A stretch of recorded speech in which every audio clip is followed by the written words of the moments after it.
Welcome to EJ's British Cars.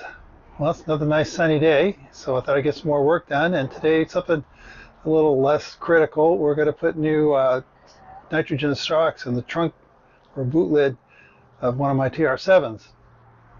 Actually, I've replaced them probably 10 years ago, but that's about how long they'll last, so it's time for a new set. I'm also wearing my new Christmas present t-shirt, EJH British Cars. So let's go get started. So the early TR7s had a mechanical strut, but the later ones have a nitrogen-filled shock like modern cars. So they go on each of the two hinges, and when they get old, they do this. And this is not so bad now because it almost falls right away, but a lot of it takes about 30 seconds. Just by the time you get your head in here, it closes. So that's not like a whole lot of fun. So I went on the Jungle website, and I found these, which look like they should work for replacements. And they were less expensive than buying them from the usual sources. There's nothing really exotic about these things. This is the nitrogen-filled cylinder. It's basically got to get the right length. So, one of the things we're going to need to do is find a piece of wood to hold this up, so I should go do that first. Well, I've got one in, so it's a couple of interesting things. This is one of the original ones, and this is the one I picked out of Amazon. So they're both 7.5 inch. I had no idea what the pound rating on these is, but this is a 70-pound one, and I got one in, and it won't hold the lid open, so 70 pounds is about right. The one thing it is different, this is set up to have ball studs, and this is using pins. So the difference is, this is the original one, and it has integrated little hoops on the ends to use these pins. I think of these as shackle pins, because when you have like hooks to put on a chain, this is the kind of pin they use. They also use these on the clutch pedals on the TR3, TR4 kind of stuff. This is the ball stud that comes with that, and quite convenient and easy to use, but you'd have to go and fit these, and as you can see, theirs is substantially bigger. And it's not so bad, the one on the hinge here, but the one inboard, you're never going to get a drill in there. So I fortunately had some ends like this, because these ends just screw off like that. These are 6mm by 1mm thread. So those just screw right on there, and then the only problem you're going to have is my aftermarket ones are half again as thick, and they're just thick enough that when you put the pins in, they don't clear the hole quite. So I opted, because I have a lathe, I made some new pins that are 1/4 of an inch longer. Of course, you could just take a grinding wheel and make those thinner. And this is the other interesting thing. I must never have changed these ones before. I thought I had done them once. I have done several sets of gas shocks in these cars, because I've had 7 of them now. All the other ones I ever changed, these were bolts.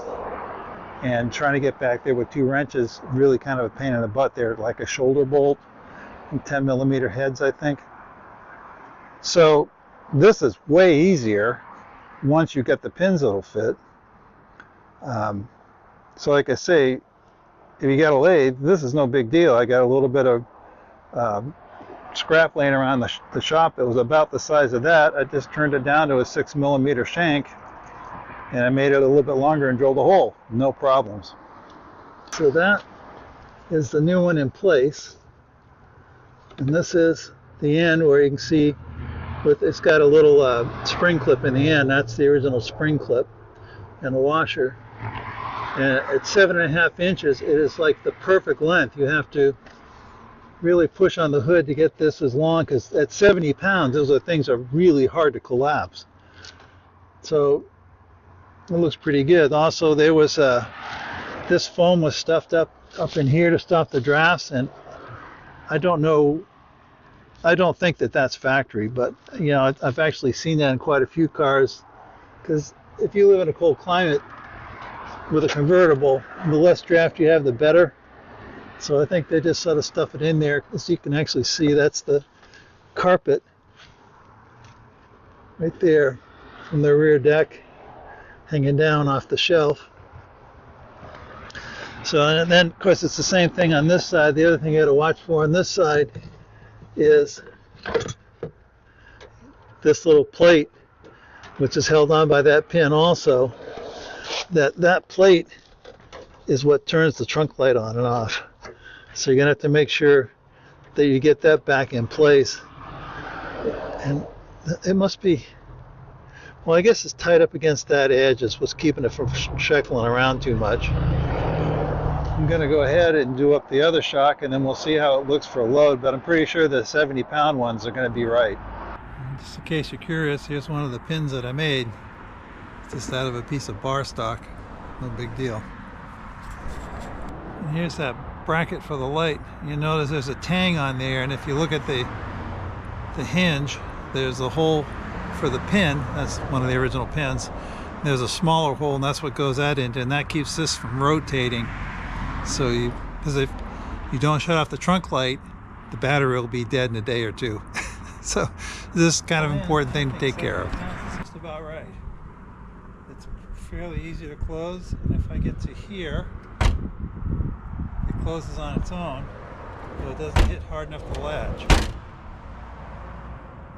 So as those wear in a bit, I'm sure it be just about right. In fact, if I had a luggage rack on here, I bet it's maybe 70 pounds. But that's good. It's nice and it's not going to, the wind's not going to close it. That's good. Had that happen a few times. Oh, and the easy way to see if your trunk light goes out, there's the trunk light right here, and if you look, it actually shines through this reverse, or this is a license plate light. So if you close it and you can see light there, then your trunk's light's not going out. So just something to double check. So here's the other side if you want to see it. Get a bit of light. There you go. There's our little paddle to shut off there's a little paddle to shut off the trunk light. And you can see, just like before, it's got a little bit of slack in it, but not bad. Because it's back there. And I need to stuff the foam back up in there. So they're all in place. And it was a bit of a pain to have to make up those pins. But then again, that pair of struts cost like $18 from Amazon. So that, and it was on Prime, so because we have Prime, so free delivery and all that. And I think the last time I bought them from one of the various suppliers, they were about 50 bucks or so. So that's quite a bit of money. And as I say, I had those ends because you could just choose better at Amazon to get one that had that kind of ring end instead of the ball joint end. And of course, it would be easy enough just to grind them down thinner rather than making new pins. And it's a little bit harder to make the pins, but I got to play with my lathe. So, you know, I hope you enjoyed all that. Don't forget to subscribe, comment, share, and like, and we'll see you next time.